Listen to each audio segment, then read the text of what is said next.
வணக்கம். அஷ்டம சனி, ஏழரை சனி என்ன செய்யும்? அதிலிருந்து விடுபட என்ன வழிபாடு அல்லது பரிகாரம் செஞ்சால் நமக்கு அது தீரும்னு பார்த்தீங்கன்னா, ஒருவருடைய ராசிக்கு 8வது இடத்துல சனி பகவான் இருக்கிறாருன்னா அதைத்தான் நம்ம அஷ்டம சனின்னு சொல்லுவோம். இந்த காலகட்டங்களில் நீங்கள் எடுக்கிற முயற்சியில் பார்த்தீங்கன்னா எந்த வெற்றியும் உங்களுக்கு கிடைக்காது. மேலும் நீங்கள் இருக்கிற இடத்த விட்டு வெளியூருக்கோ இல்லை வெளிநாடுகளுக்கோ சென்றீங்கன்னா நீங்கள் போகிற இடத்துக்கு வெற்றிகள் நீங்கள் செய்கிற தொழிலில் வெற்றிகள் உங்களுக்கு கிடைக்கும்.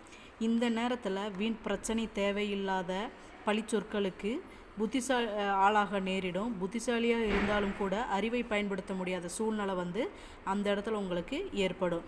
மேலும் இத்தனையும் அஷ்டம சனி காலத்தில் தான் உங்களுக்கு நிகழும். மேலும் பார்த்திங்கன்னா அவரோட பாதிப்பிலிருந்து விடுபட நீங்கள் என்ன பண்ணணும்னா, உடல் ஊனமுற்றவர்களுக்கு உதவி செய்வது, அவர்கள் கூட நீங்கள் அன்பாக பழகுவது, இவை பார்த்திங்கன்னா சனி பகவானுக்கு பிடித்த செயலாகும். மேலும் இவற்றை நீங்கள் செஞ்சீங்கன்னா சனி பகவான் மனம் குளிர்ந்து உங்களுக்கு நன்மையை புரிவார்.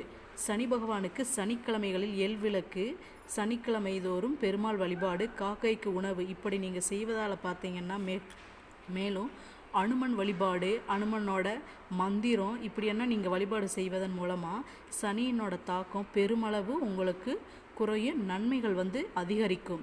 அதே மாதிரி ஞாயிறு அன்று மாலையில் ராகு கால வேளையில் கால பைரவரை நீங்கள் வழிபட்டீங்கன்னா, சப்போஸ் இப்படி வழிபட முடியாதவங்க நீங்கள் என்ன பண்ணணும்னா ராமநாமத்தை நீங்கள் ஜெபிச்சுக்கிட்டே வர்றது ரொம்ப ரொம்ப புண்ணியத்தை உங்களுக்கு ஏற்படுத்தி தரும்.